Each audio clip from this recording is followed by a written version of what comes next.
Welcome everybody to a bit of a different video. Today I thought that I wanted to show you guys an easy trick on a bicycle that's actually really fun. It looks really cool and it can actually be really functional out on the trail, like a gap that you can't clear just by rolling over it because it'll catch your front tires. You can just wheelie over it and you're fine. So today I'm going to teach you how to wheelie. Let's start.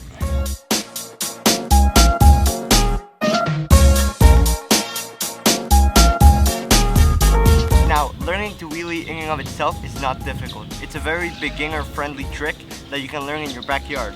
Me, that's how I actually got introduced to mountain biking. I just woke up one day and I said, you know, wheelies are pretty cool. I'm gonna look up how to do one. And then, one day later, I was pulling off wheelies a couple meters long, and now I'm here 1 year later, and I can wheelie across 3 blocks, 4 blocks maybe, if I really push it. Even though it's not a very difficult trick, there are some principles you need to get used to. And these are pedal position, gearing, seat height, and body position. These 4 are like the ingredients that come together to create a wheelie. So you need to master each of them and put them together so that you can actually do really cool, really long wheelies. So for the first principle, pedal position.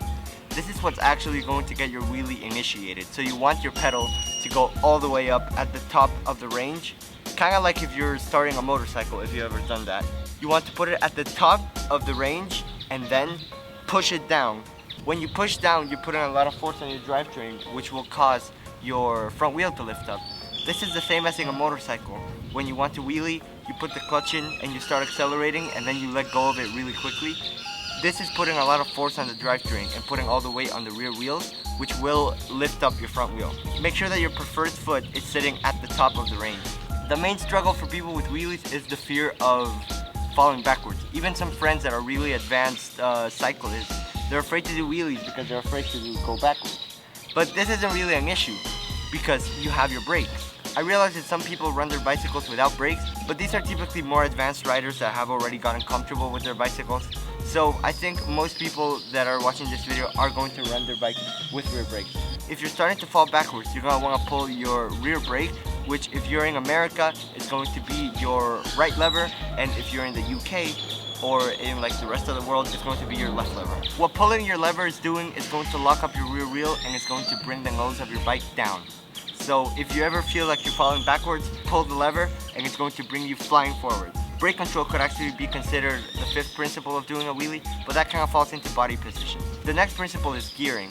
I see a lot of people and a lot of tutorials saying that you should just knock your bicycle in first gear, but this is actually not true. Yes, you do need to be on a soft gear so that you can put a lot of torque on your rear wheel and on your drivetrain, but the first gear isn't exactly the right way to do this.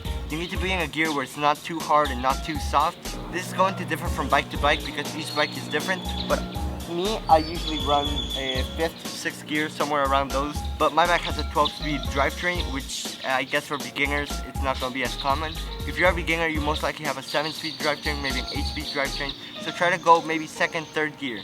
Also, if you have a 2x drivetrain, which just basically means you have another set of gears to change, make sure you're in the lowest gear in that 2nd set. Okay, so now you know how to initiate a wheelie, which is to push your cranks down. And now you know what gear you're supposed to be in. Next up is saddle position. Now this is more relevant if you have a dropper post, but you want your seat to be at a medium position, not too high, not too low, kind of like the gears. Because if it's too low, then you're gonna have a weird position once you're doing a wheelie. You're gonna feel like you're hunched over. And if it's too high, you're not gonna feel comfortable while you're doing your wheelie. You're gonna feel like you're gonna fall back. So you want to have your saddle at like a medium position. And finally, the last principle is body position. To do long wheelies that you don't get as tired of doing, you need to fall backwards. This is one of the most important parts of doing long extended wheelies. The way you want to position your body is as if you were falling backwards. I know it sounds scary and you probably don't want to get into this as a beginner. Practice a little bit just doing short wheelies before you adjust your body position. But the way you want to do a wheelie is pretend that you are pulling your bike backwards. And you want to reach a pivot point slightly in the threshold of falling backwards, but you want to control it using your brake. You want to continuously throw yourself backwards while preventing that by feathering your brake. Make sure that when you started the wheelie, you're continuing it by pedaling. That's how you keep it going. And these are all the principles that once you master them and you put together, you should be able to pull off a wheelie like this.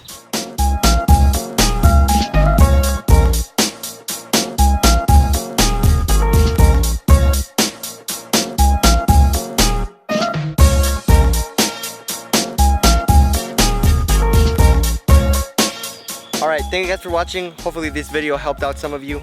Hopefully it helped out those who are looking for it. And even if you weren't looking for it, hopefully this inspired you to go out on your bike and do something fun. Maybe you were getting bored of them. Maybe you haven't ridden it in like 2 years. And the good thing with this trick, you can do it on almost any bike. Maybe it'll take a little bit more effort on this one or on that one, but it'll work. I took a look at my analytics and found out that 40% of you guys aren't subscribed.